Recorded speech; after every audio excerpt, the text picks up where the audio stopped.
অবশেষে গর্জনমুড়া থেকে দুই পলাতক নাবালককে উদ্ধার করে আনলো পুলিশ।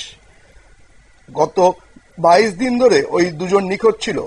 গত শুক্রবার তাদেরকে কাকরাবন থানায় নিয়ে আসে গোমতী জেলা প্রশাসন।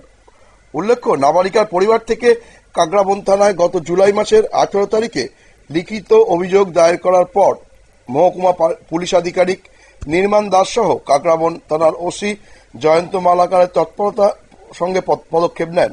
অবশেষে 22 দিন পরে উত্তরপ্রদেশের ফরুখাবাদ জেলার সেলিমপুর থেকে দুজনকে আটক করে নিয়ে এসছে পুলিশ।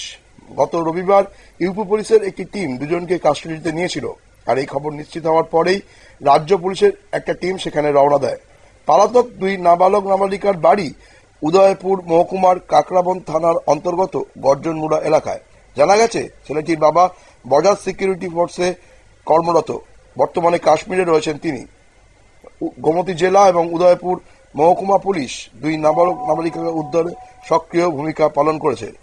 নাবালক নাবালিকার পালিয়ে যাওয়ার ঘটনায় কোনো অপ্রীতিকর ঘটনা বা উত্তেজনার খবর পাওয়া যায়নি এলাকায়। শুনে নেব এই বিষয়ে সংশ্লিষ্ট পুলিশ কর্মীর বক্তব্য। গত মাসে 16 তারিখে একটি ঘটনা ঘটেছিল কাকরাবন থানাধীন। তো ওইখানে একজন মাইনর ছেলে একটি মাইনর মেয়েকে নিয়ে বাইরে কোথাও চলে গিয়েছিল ডিউ টু লাভ অ্যাফেয়ার্স।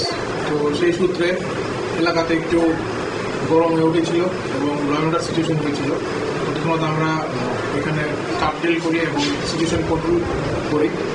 তারপর আমাদের ইনভেস্টিগেশন শুরু হয়, কেস রেজিস্টার হয়, তারপর ইনভেস্টিগেশন শুরু হয়। তো তদন্ত সূত্রে আমরা ওদের লোকেশন পেয়েছিলাম, একবার উত্তরপ্রদেশে পেয়েছিলাম, তারপর ব্যাঙ্গালোরে পেয়েছিলাম।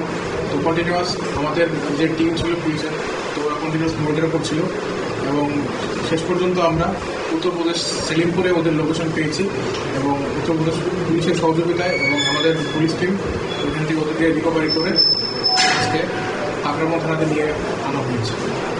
তাদের দুজনের বয়সী কি 18 নিয়েছে? হ্যাঁ, দুজনেই মাইনর। স্পেসিফিক কোন মামলা নেওয়া হবে এখন এই বিষয়ে?